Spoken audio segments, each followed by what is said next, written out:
Hello everyone and welcome back into the NONA Sports Show. It's the last one of March, so lots to talk about as we head into April. I'm your host as always, Edgar Rodriguez. Pleased to be joined alongside Patrick Deleon as always. How are you, my friend? All good. I'm super excited to get this next episode underway. The last of March, just like you said. Yeah. So it'll be a fun one. March flew by. We're already heading into April, which, has a lot in store for the Academy in terms of tournaments, in terms of big games as always. But we're going to let's go back a week, because the Commissioner's Cup for Region B, which is where we play, Central Florida, took place, and we had 3 teams win over at the Commissioner's Cup. Of course, one of the more well-known tournaments here in Florida. We had the 2013 girls, 2014 girls, and 2009 boys grade team win out. So the likes of Coach John and Coach Terry bringing home the silverware. And like I said, Commissioner's Cup has a lot of weight to it. Yeah, and again, this is a great tournament to win, especially for a few of our teams, to go out there, show what they have, and, come back with more silverware. We always like stocking up on that, right? So, yeah, this is a great achievement, a huge achievement for, especially at a young age for all these people. They'll definitely take this experience and build off that confidence, heading into this next month and the rest of the year, right? So it's definitely a great thing to see as well. Absolutely. Again, huge April coming up, so you want to gear up, more preferably with wins. Yeah. So those 3 teams doing just that at the Commissioner's Cup a week ago. Let's move on, though, because USL 2. Big week last week. We had the open tryouts, but not just that. 3 new signings were confirmed, and in those, you would have heard this name a couple weeks ago. Pedro Krzyzewski, coming from Dalton State, winning the title over there in Georgia, playing for his college. He's a left winger from Salvador, Bahia, Brazil, and he's coming back home. A former NONA Soccer Academy player is now going to be playing semi-pro for the summer this year. And again, it's always nice to see old faces. It's Yeah, always nice to have that kind of experience, right? That past Absolutely. experience. He knows what to expect. He knows how this game works, how this season works. It's a very interesting kind of league. It just runs through the summer. It's very fast, very quick paced. Yeah. A lot of skill, a lot of talent, a lot of competitiveness. So I'm sure he brings that knowledge, that background. And he'll probably be, I wouldn't be surprised if he kind of steps into almost kind of like one of those like veteran leadership roles for those that haven't experienced something like this before. Absolutely, and that'll be important. Coach Bruno will be looking for those players to see who carries the team forward. It was incredibly important last year, so to find replacements for those leaders on the pitch is always important, so that's a great point. 2 more, though, for this past week that were confirmed. Andre Navas and Ansel Ledesma, welcome to USL 2. But again, 2 NONA soccer boys coming up from the academy, and of course, coming into the season, it was the goal, right? Yeah. To promote from within, and we're already seeing that take place. Yeah, of course, and that's an amazing feat because, again, if we want to develop these boys or whoever it may be even further to that next level, USL 2 is kind of that next stepping stone, right? This is a chance for them to really prove themselves because, again, we've seen past guys go on to make their professional debuts in USL League One, Championship, all that kind of stuff. So it's going to be super exciting to see what these boys can bring to this team as well. Absolutely. Those teams in the higher leagues are watching. Now more than ever, teams, not just from the country, but from Europe as well. I've heard from USL 1 move to like Poland, for example, and things like this. They're watching more than ever the lower leagues here in the U.S., and USL 2 is certainly a hotbed where lots of talent circulates every year. Yeah. And of course, the exposure is only a good thing. USL 2 is full of D1 talents, which we will still have. Of course, yeah. Which is, of course, the core. But for these players to have that experience, to be around that level of talent, will serve them well. Yeah, absolutely. I love how you brought up it's still full of D1 talent. Yep. At the college level, a lot of these guys are winning some major honors at their schools and everything across the country, right? So we probably have some NCAA winners in there somewhere in the mix, right? And these guys, especially coming up from our academy, being able to play alongside these kinds of players, this kind of atmosphere during these games, it's a whole different level from just playing, I guess, at the academy level, right? It's completely different. It's still semi-pro, but it's still, you're just right there. You're 1-2 steps away from making that professional leap. It's just a matter of whether you can prove it at that level and if you're willing to make that leap. Right on the cusp, right? Yes, right there. Right there. It's just that next step, like you said, that will of course improve these players. Of course, because the game is quicker. It might sometimes be a little tougher. Yeah. You know, when you're coming up against sides which will meet you with a low block and you have to find a way. A whole host of different challenges that comes with the 12 games in the USL2 season. And like you brought up, I mean, last season we had guys from Furman, UCF, USF, just to name a few. And it's just that level, that professionalism around the place as well. Because at USL2, you know, you might think, okay, you know, it's just the summer, you know, they'll take it easy, you know, we'll come to Florida, go to the beach every weekend. But it really isn't that. It's to, you know, train in the intense heat, to play in the heat. And it's such a great experience that these players will take on. For sure. For years to come. So 3 new signings, like I said, Pedro Krzyzewski, Andre Navas, and Ansel Ledesma welcome in for this summer. The 2025 season getting closer and closer. I know a couple weeks ago we said it was only 50 days away. That countdown keeps ticking down. Yes, it keeps ticking down until May 14th, where we will open the season at home. It's going to be an incredible season again. Let's look forward to April, though. Let's not get too ahead of ourselves. We leaped April, which of course starts now, and we have big tournaments, especially at Tyndall. Easter Cup will take place the weekend of April 16th to the 19th. That's a huge tournament as well, right in our backyard. And then USLA has their cup in Tampa. We know how that was like in Brandon a couple weeks ago. We'll be back there in Tampa April 24th to 27th, and we have 2 more tournaments that same weekend, so lots to look forward to, especially USL Academy, which again, we talk about talent, we talk about a high level of play. That's another one. Oh yeah, for sure. And again, this is where it all kind of comes back to the same. It's all just one giant loop, right? It does. You have our players in USLA and all, not just the guys that are in there, the girls that are in there, but that's kind of the core. That's where we're at. Yep. And if we can pick out, 1 or 2, 3 players that have that potential to even make, USL 2, that squad, right? That's where we start to really look and dive deep into seeing what can they provide, who stands out the most. So this is a great opportunity for that showcase to also continue going on, because we're still looking for players for USL 2. The squad is still far from done. Yeah, so absolutely. I wouldn't be surprised if we still pick a couple more guys out of the academy as well. And Bruno, of course, still coaching at the academy level with 2009 Black this past weekend. They experienced success as per usual. So, he always has an eye out. Of course, one eye towards now, what's happening now, but one towards the summer, because like we said, it's ramping up and it's getting very, very close. And then, of course, it goes without saying, May is the big big one. We're waiting for. It's the big one where USL 2 kicks off, where tryouts are happening for next season for the academy, where we're going to have Elite 64 games out west in California. May is going to be the big one. But like we said, we still have April to get through, so let's take it one step at a time. But that about wraps up the NONA news for now. Just before I forget, though, Guy Henry, of course, the first USL 2 coach for NONA back in 2022 and 23, recently moving to an assistant coach role at the University of Albany. Oh, wow. So another big step for Guy. We're very proud and excited for you. Of course, left NONA, went to Knoxville, so has that experience at the high level. And now he's trying out collegiate football. It's going to be fun for him. Yeah, for sure. It's like every experience here in this country, it's so different, right? But if you learn to, I think, master those, you'll be one of the elite coaches in the United States, for sure. So you never know what's around the corner. Coach Guy, all the best to you, my friend, up northeast in New York. But, okay, that actually finalizes segment 1 for this episode. Stay tuned, though. Lots happened this past week and weekend all around the world, not just here, but also in Europe. So stay tuned. Something new, something fresh. Yeah, I'm super obsessed. Let me know when you're done messing. A little that, a little this, then you put it to the test. It's all in the expression. It's a mood, it's a vibe, it's a state of mind. And now I want it more. It's a mood, it's a vibe, it's a state of mind. Okay, you got the floor. It's looking good. What kind of like that?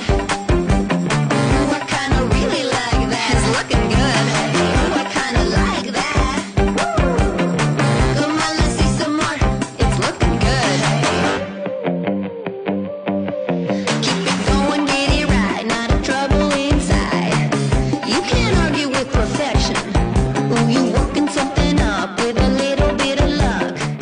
And just like that, we're back for the second segment this week. And like I mentioned, lots to catch up on. Yes. Let's start close to home. The Orlando Pride, 3 from 3. It's almost like we've seen this before. Yeah, I mean, they're still perfect, unbeaten run to the start of the season. 3 wins, 9 points.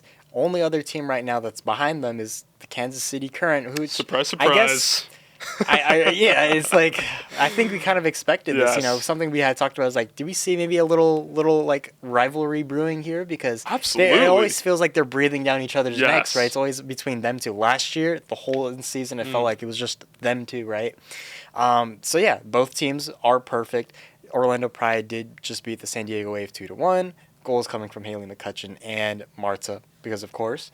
But now it's kind of just a matter of who between the Orlando Pride and the Current, who can almost like outscore each other in terms of like goal differential, because there's only 2 goals separating them. They're tied on points, obviously, but Orlando Pride are still holding on to that first place. But it's going to be super interesting to see how Orlando Pride can maintain potentially the form.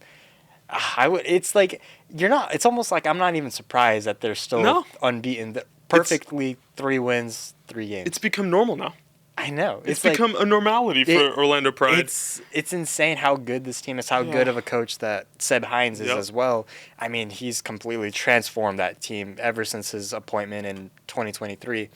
It's been amazing to see that transformation for those ladies. It's been remarkable. They are just, again, carrying with the momentum they had. Yeah. From last year, of course, bringing home the title, the first in Orlando. Never mind whether it's women's football, men's football, basketball, football. Professional title in Orlando. And, I mean, that is something that, stays with you. And, it just instills you with belief to keep going. Funny you bring up the Current, of course, yes. Mm-hmm. Pride and Current, the only 3 for 3 team so far in the Pride, in the NWSL. There's 5 games in between the first meeting between the two teams. That'll come, again, we talk about a big May 16th in Orlando at 8 p.m. I think Inter & Co. is going to be bouncing for that one. Oh, yeah. It's going to be not just a rematch of the playoffs last season, one of the most hectic games, I think, in Pride history. I think it's fair to say. It was very entertaining. Being there, it was just chaotic. Yeah, I can imagine. The Pride will have the Thorns and the Courage ahead of that. Do we see them dropping any points in between? It's of course difficult to go perfect for that long, but let's just run through their schedule before that current game. Away at the Seattle Reign, at home against the Washington Spirit. We know again, that's another competitive one.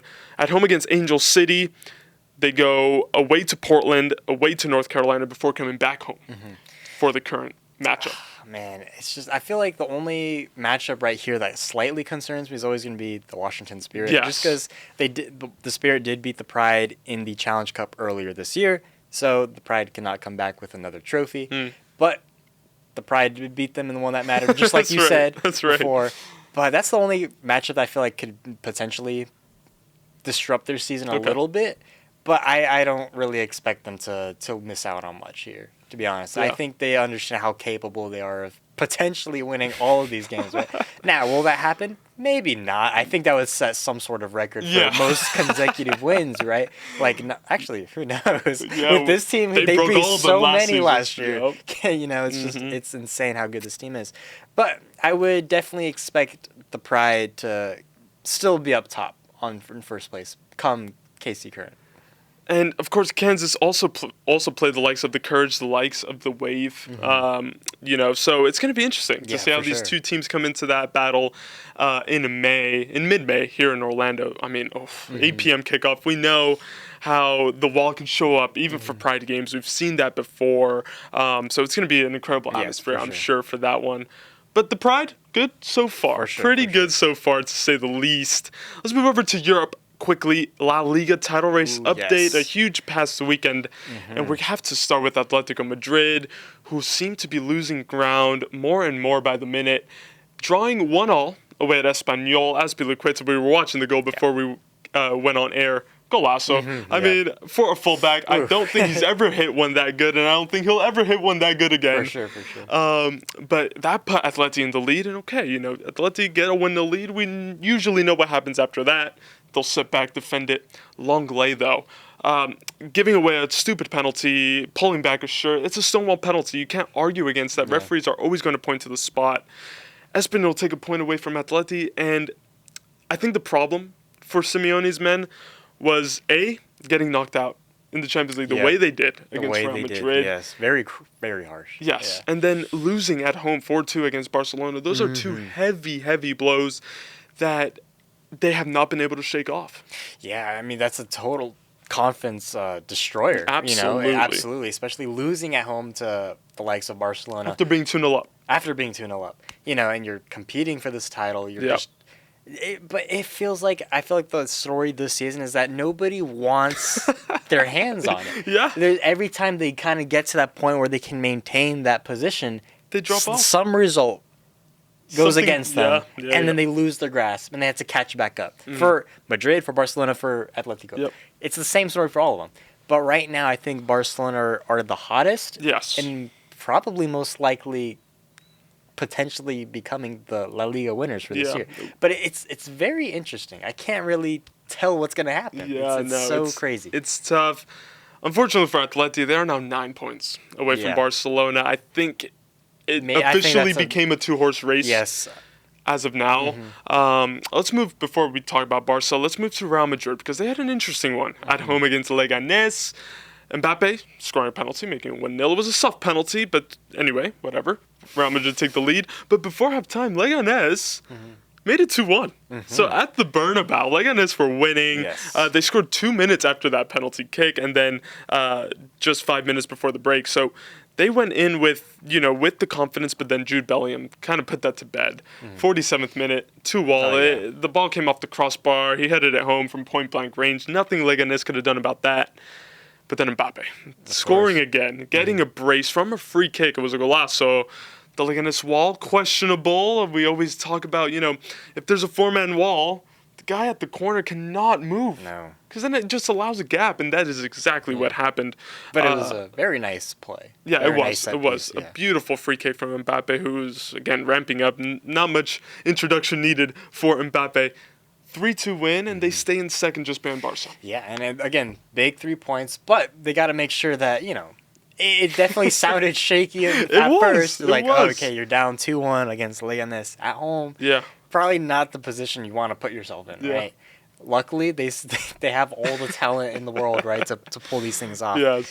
But they can catch up to Barcelona. I would prefer Madrid to win this year. Yeah? I want them to win La Liga. But it's just a matter of, can they just stay hot on Barcelona's trail? They cannot drop any points. If they drop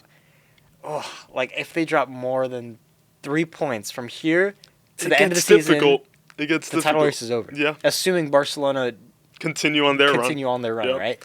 Things will get so much more difficult. Oof. So they have to just keep on winning. That's all you can do. And that's so much easier said than done. Oh, 100%. That's so much easier said than done. 100%. Especially for Real Madrid, of course, Barcelona have this same issue. But they're still competing on all three fronts. Copa del Rey, Champions League, and La Liga. Yes. Speaking of all those three, Real Madrid have Real Sociedad next in the second leg. They take a 1-0 lead into that. Will they show up like Ancelotti said they wouldn't? I bet money that they would. Yeah. I'd bet money that they will. Valencia at home, we know about their struggles so far this season. And then they go to the mighty Emirates Stadium to face the glorious Arsenal. So very interesting couple next fixtures. Yes, for sure. Yes, and next week will be all about Champions League preview. Yes. Those quarterfinals are getting ready. I think you can tell, by the way, I'm hyping this up, that, that Arsenal-Real Madrid fixture is very much on my mind. Apparently the plans are to create the best atmosphere ever at the Emirates Stadium. So pyrotechnics, skifos. We're gonna step it up, Patrick. We're gonna see. Hopefully on the field product complements everything outside. Hey, we've talked about Saka being a potential game changer, and I'm telling you, he looks ready to be back for this one. So, but anyway, let's move on. Let me not stay stuck focusing on that, because of course Barcelona also played on the Sunday, and dominating. they took down Girona 4-1. An own goal by Girona gave Barca the lead. Dan Juma, now at Girona, formerly of Everton and Tottenham, equalizing, but then Lewandowski, brace. Yeah. Not for the first time this season, and then Ferran Torres sealing Another immaculate performance again from Barca. Ferran Torres also having a really good he's season. low-key, under the radar. Yes, for sure. I remember when he kind of first went to Barcelona, everybody was kind of disaster. clowning on him, and it was not good. Disaster, He was yeah. not, and now he's definitely, 20 plus goals and assists this season so far in all comps. He's definitely proving his worth now. I think that's exactly what everybody wanted from him and expected him to do the first time around, right? This season, this Barcelona team as a whole, it's been amazing for everybody. Ferran Torres, Lewandowski also scoring. I feel like every single game. I swear I hear his name every week, right? It's incredible. It's insane how good he still is and how good he's Still going, at right? the highest level. For 25 sure. goals, Yeah. leading La Liga scorer. Mbappe's second with 22. So he's leading the race. Yeah, imagine that. That's insane. Incredible. Yeah, and Lewandowski also leading the front line. He's just insane. I've always liked him as he's been such a clinical striker. Give him the service he needs. Oh He'll my goodness. put the He'll ball bury in it. the net. He'll bury it. 9 times out of 10, he will be at the right place at the right time. Yes. It's not always the most pretty goals, but it's just strikers' As finishes. long as you're there Yes. where you need to be, it doesn't matter how the ball goes in. As long as you score and you win, that's all that matters. Absolutely. For sure. So Barcelona now firmly in first place. Like I said, Yes. 66 points. Real Madrid on 63. Just behind. Just 3 points behind. But then Atleti further back on 57. So Yeah. Barca versus Real Madrid for the title all the way until match day 38. Hopefully, Wow. we'll see who wins out. Wow. We will That's see who gonna wins out. be an insane match. If they're still within touching distance, oof. Imagine that final day. Wow. That would be And cinema. that's probably going to be the most watched Clásicos of all time, I think. Like, genuinely. 100%. To decide a title. But we'll see how both teams do to that point. And don't forget, they can still, A, face each other in the Copa del Rey final. Yes. And B, face each other in the Champions League final. Wow. What a year it could be. Imagine that. Imagine that. Unbelievable. For sure. Let's come back to the U.S., though, Patrick, because you have got MLS covered for us. Yes. Let's start with Orlando City. What an interesting way to win a game. Okay. So, Orlando City going away to the LA Galaxy. Yes. Of course, we haven't been there in a couple of years because we don't play all these Western Conference teams right. every year, obviously. And it's a whole weird thing. Anyways, you go to LA and Orlando City, I feel like they've always kind of been meh on the road. They've never, I feel like, convinced me on the road with a solid, really good win. It's always been very scrappy. Yeah. This was no different. So, LA Galaxy, they take the lead pretty early on in the first 15th half. minute. Yeah, through Christian Ramirez. Yep. Through a goal that, if you look at all the angles, I believe was definitely offside. Just by a little bit. Referee. By a little bit. But, okay, You move whatever. on, you move Christian on. Ramirez scored. It's just part of the game, right? Yep. It's whatever. So, Orlando, they keep going. Later on, we see Ojeda draw a foul in the box. Now, a pretty soft penalty call, Okay. I would say.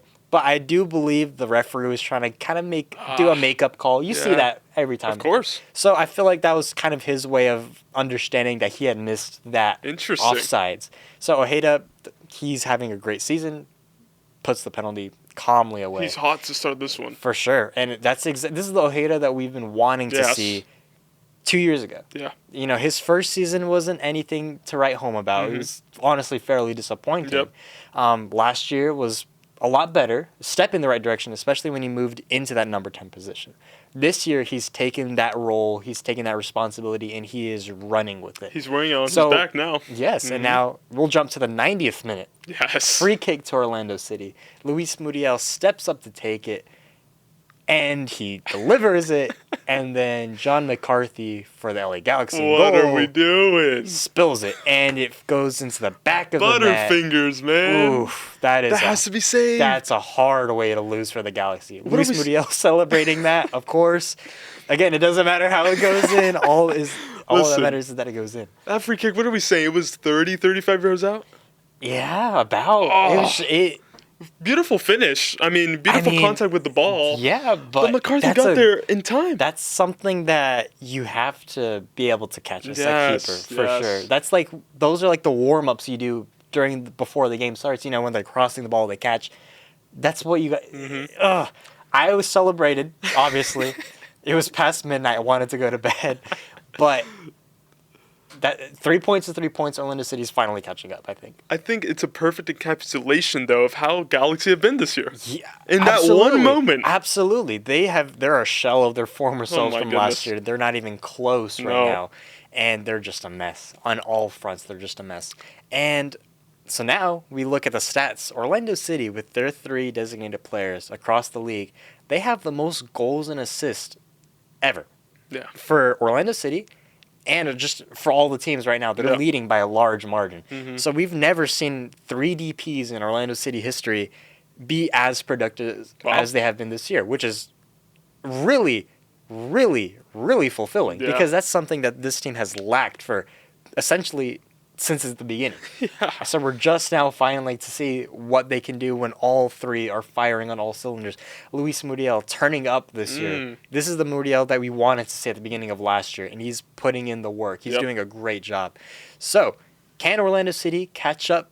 Can they continue this great run of form? They have a couple next interesting games. They got Red Bulls, obviously, coming up soon. Yeah, which at home this time. At home, which they had lost to in the conference final last year. So very interesting stuff to see from Orlando City. Absolutely. And then another game I'd like to touch on real quick. Let's do it. San Diego. They're having a really, really good year so far, surprisingly. They just beat LAFC rivals 3-2. First rival match against them. They went up. They were up 3-0 in the first half. I don't know what this San Diego side is cooking. Like, actually. They are looking very good. For sure. And, of course, later on, LAFC would find 2 goals. It wouldn't be enough, but they would find 2 goals to kind of fight back. But, again, it doesn't matter if you can't at least get a point from it. San Diego, they're making Snapdragon Stadium a fortress. Wow. Already, like you said, LAFC did get 2 goals, but then Igor Jesus for LAFC getting sent off, and I think that kind of killed all the momentum. Yeah, it really did. For LAFC, but San Diego, I mean, my goodness. I mean, talk about making a first impression that matters and that is impressive, really. So another Cali battle, another win. Yes. They got the Earthquakes to take down now, and they can call themselves the Kings of Cali already. For sure. I mean, dominating performance. The best team in California right now. Absolutely. We're going to see if they can keep up this momentum, of course, later down the road, but I wouldn't be surprised if they make playoffs in this first year of theirs. Let's come back to the East really quickly. Atlanta 4, NYCFC 3. New York had the lead, a 3-1 lead, and then Atlanta at the Benz coming back. What a result. Yeah, I mean, Almiron making a statement also in this game. Yes. Scoring a goal. He's back. Yes, he is. And in Atlanta, Emmanuel Lateloth. You mentioned him the other week. I don't like Atlanta, but Lateloth, he's been a really good signing for them. This is exactly what kind of Atlanta needed up top. Wow. He's been bagging goals left and right almost every single game. And again, their defense still very questionable. Obviously, letting up 3. Right. But this game, front to back action, nonstop. Lateloff picking up a mistake though from New York City in the back and just lobbing it over the keeper. Nobody could do anything about it. But man, it was a disaster in the back for New York City, which gave Atlanta that late win for sure. But Atlanta, they still need to figure out some things in the defense because some results are very, very. They can do everything right up top. Kind of similar a little bit to Orlando City. Up top, things seem to be finally going smoothly. But in the back, it's a different story. Yeah. So, an incredible result. Like I said, another one, which is noteworthy. Of course, Miami beating the Union 2-1 at home. And, of course, the big headline of this is Messi coming on in the 55th minute and then scoring in the 57th. And he keeps doing it. He keeps doing it in the pink for Miami, Patrick. Yep. Anything to add? Nope. Okay, let's move on. Let's see if he has comments for this one. Evander. Free kick for Cincinnati. Now you want to talk, huh? Away at Nashville.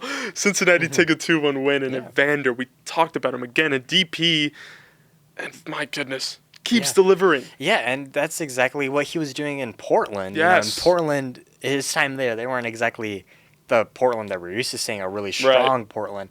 You know, there was a lot of talks of Evander moving to potentially Orlando as well, which I would have loved to see because I feel like he's Brazilian. He has that flair. He would have fit perfectly in Orlando. But he went to Cincinnati because Cincinnati let go of Lucho Acosta, who went to Dallas. So, blah, blah, blah, blah, blah.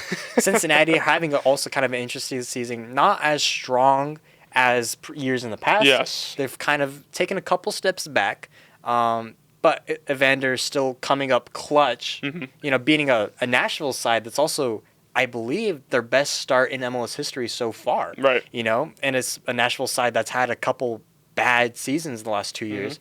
So this is a really good result for Cincinnati, especially away from home. Geodis Park is not an easy place to play. Not at all. Not at all. And speaking of, Nashville, Orlando, and Cincinnati all tied on 10 points in the East. So it's getting cramped up there already. It is already. It's been a close start to the MLS season so far. Let's go back to Europe, and let's go back to England to finish off the second segment, because the FA Cup is heating up as well. We saw the quarterfinals take place to confirm the Final Four and who goes to Wembley Stadium this season to fight it out for the world's oldest cup competition. Let's start with previewing the semis, right? Palace Villa is going to be the first. Two unlikely teams, an interesting one. Palace beating Fulham 3-0 away. Eze, Ismail Assar, and Eddie Nketiah all on the score sheet, propelling Palace towards a 3-0 win, a comfortable win in the end. Villa, and even more so, another 3-0, but away to Preston North End, who currently sit 14th in the championship. An expected win. Rashford got a brace. He's back, isn't he? Yeah, I guess. I mean, he's having a good stint so far. He is. He really is. He really is, as much as I'd like to clown on him. He's doing his part. Yeah. He's doing what he's being paid to do. Right. That's good. We haven't seen for a while. We haven't seen, exactly. Yeah. The production at Manchester United was just not what... No. Not. No, it was not good. Villa seems to kind of rejuvenated him a little bit, brought him some more life to him, so that's good. Yep. Hopefully he keeps going upwards from here, right? Preston North End, I mean... An expected win. Villa. This is going to be a very interesting matchup, though, because I didn't really expect Palace to kind of reach this point either. Not at all. If anything, I was kind of favoring Fulham to go through, not Palace.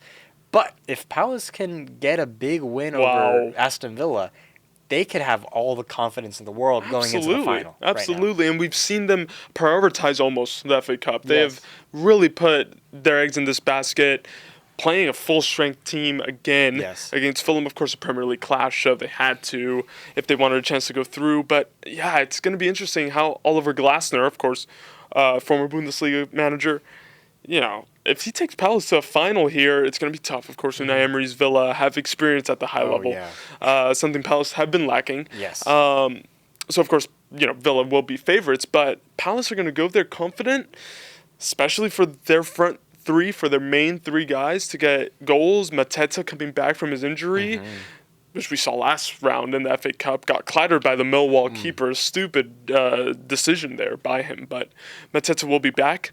It's going to be a very interesting match. I do think Villa will reach the final. I do think so too, but it would be quite a story if Crystal Palace could do it as well. It really would. Let's look at the other semi. Forest against City. Forest back at Wembley. They haven't won the FA Cup since the 50s, Patrick. They haven't made it to the final since 91. And they have their chance now. They have won a third straight penalty kick shootout. Exeter City away from home in the fourth round. Ipswich. And now they beat Brighton on penalty kicks. So if it goes down to penalties, you know who to put your money on. City came back from a 1-0 deficit away at Bournemouth, another all-Premier League clash. Holland and Marmoush, though, getting the goals for the citizens. Pep, after the game, saying that football is not about tactics and that it's about heart and soul, which City have been lacking this year. Yeah, and it's kind of funny coming from Pep Guardiola. Not about tactics, right? Not about. This is one of the most the biggest geniuses in soccer in terms of tactics. Like, what do you? That's how you know things are bad at City. If he's saying that, that's how you know not even his skills can save him right now. Right. So think about it though. This is the only piece of silverware that they can win this year. This is the only thing they have left to kind of bring home, right? Yeah. Oh, interesting. But then they're coming up against a Forest side. My goodness, under Nuno this season. You can't even recognize this team from years past. No. Absolutely. And Forest, I have to say, are probably the favorites for this one. I would have to say so because they can make a statement. Imagine this. finishing the season, you make Champions League, you make probably even win the FA Cup Wow. final. I'm sure they have a lot more motivation, I would feel, than Manchester City does. I would agree. You know? I would I feel agree. like Manchester City are maybe already looking ahead to next season. Yep. You know, looking to rebuild on the summer Mm-hmm. and just see what they can do. Nottingham Forest, these are opportunities that they haven't seen in decades. This is a time for them that they, similar to kind of Newcastle a couple weeks ago, winning the Carabao Cup. I think this is their chance. They know it's their chance to kind of go all out. And they have to bring out home the silverware. I love how you brought that up. Newcastle came into that final in the Carabao Cup against Liverpool and would have said, okay, well, we're gonna give it our all, but I mean, we usually know what to expect with Liverpool.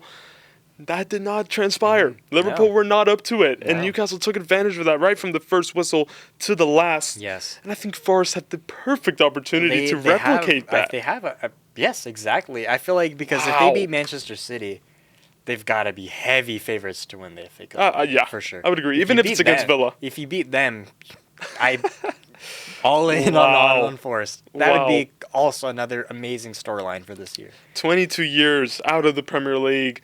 First couple years back, relegation threatened at all times. Now looking to get back into Europe's elite. Yeah. Just magic. A magical season. Whatever happens from this point on, Forest fans will remember the 24-25 season for years and years to come. It's brought them back to similar glory days that they saw in the 80s under Brian Clough and that era of football there. Yeah. But I think that wraps us up for this week's edition of the NONA Sports Show. Again, lots to recap, lots to preview. It'll be the same next week. Like we mentioned, Champions League is back very soon, so quarterfinals to look forward to there. From Patrick, from myself, thank you very much for joining me again, and we will see you guys next week. Stay tuned for the podcast. We have a special one. I can only say that we had 4 around this table, Patrick. It's a little different to usual. You'll want to tune in for that one.